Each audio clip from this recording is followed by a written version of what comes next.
gugma sundalo nga kanunay. The authority vested in me as the commanding officer of 27th Infantry Battalion, I hereby declare the MB and the radicalization program open effective this day.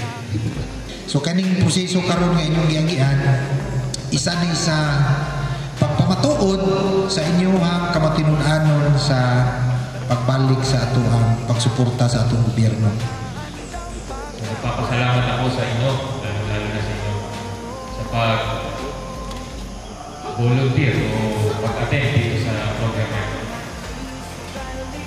Hindi lang ito sana nag-attend kayo dahil requirements sa e-clip, kundi sana nag-attend kayo dahil yung mga i-discuss natin dito, yung ating mga gagawin is makakatulong para sa inyong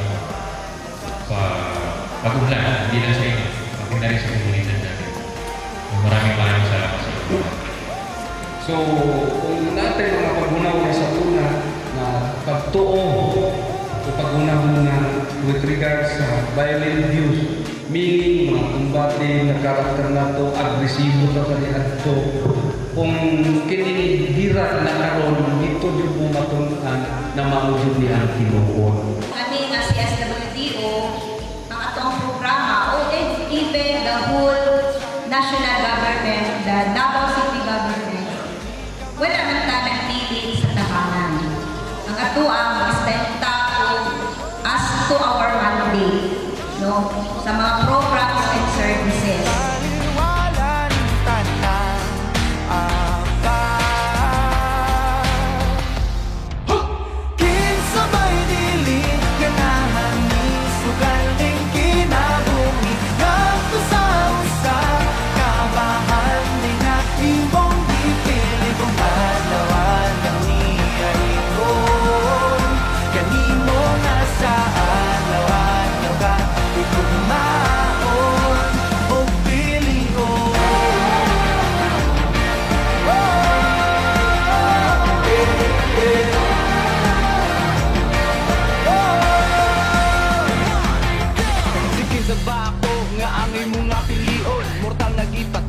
Sala sa kagahapon na puling itugak mo yang nalundun lamang tawanan ginugasan mo sa pagmahal mong awag ka matayo karon na kong iyalan ang galago ugunon alang rakan mo ang tinig ng kong kusog ang ginagig nga bukog matuman ng pagbuot abot mo na ang langit sa ako ang Panginoon kaya mo maabot pinabulik tanang papanulik ani mo lang ang akong maabot pinabulik tanang papanulik ani mo lang.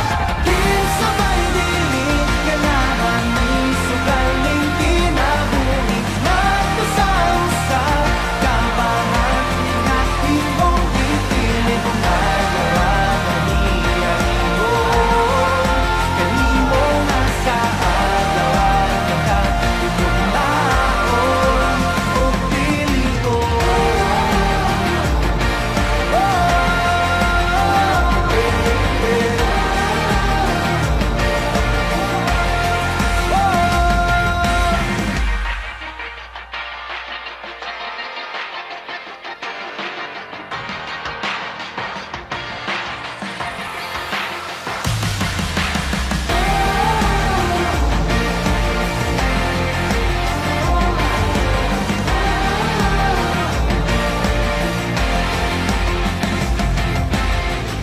Pagani sa tribo, sa gugma sundalo nga kanunay kanimo ihalad akong dugo kahayag kangitid kalipay o kasakit sa yuta o langit ikaw ang kalibutan ko patubalani ka sa gugma nga di ko pasimpaan patubalani ka sa gugma nga andam pagkamatyan ko.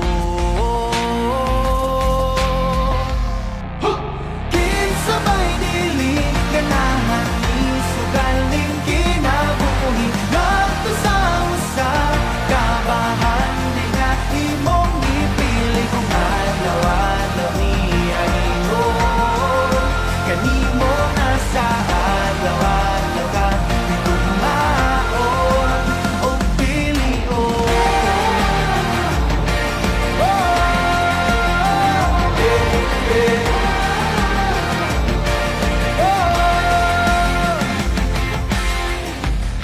Mabuti ang pagtuo, ipadilaang daw kalayo nga balaan sagrado. Gabagaran indughan ko o kung uma na ang gera kanunay kung sandata ang pasalig mo lagda nga diri ka mahilon na batubalani ka. By the virtue listed in me as the Civil Military Operation Officer of the 27th Infantry Action Battalion, I have the honor to present to you the participants of the Deradicalization Program 2024, composed of 29 former members of Militia ng Bayan, 32 former rebels, a total of 61 participants, and recommend, sir, that these participants be graduates. And the Deradicalization Program 2024 be closed effective this date. By the authority vested in me as the commanding officer of the 27th Infantry Battalion, I hereby declare the 29 MB, the 32 former rebels, graduate effective this date, and the closing of the Deradicalization Program close. The same date. Congratulations. Karoon akong ihalan ng kalagugunon, alang rakan ni mo ang tinig ng kusog, ang binakit nga bukog matuman. Kalihukan, wak di ayo. Puro na lang pasalig, mira dito, mira dito. Ang kananguna ko, na mag-springer, ako kay kalahian. Sa pag-springer na ko, itabangan ko nila, nakakadan ko nila kong buhian, tagaan ko balay, tagaan ko tindahan, tagaan ko bangka. Sa una, sa kalihukan wala din na. Karon nga nalako adres sa gobyerno, ako nakikalahian. Sab na, nagpuyo na kong malinaw, umang sa kong pamilya. Na, nangarabaho na kong kinaro. Itong programa natin na deradicalization is more on ano ito para ito sa mga former rebels natin na nagbalik loob na gustong magbagong buhay. So, itong deradicalization program na to is dinidiscuss dito kung paano sila mamuhay uli ng normal at mapagtibay yung kanilang paniniwala ng gobyerno ay merong proyekto para sa ating lahat. Hindi yung kanilang pinaniniwalaan dati na mali na siyang sanhi ng hindi kaayusan sa isang lugar sa pag-unlad ng isang lugar. Balani ka sa mga andaw.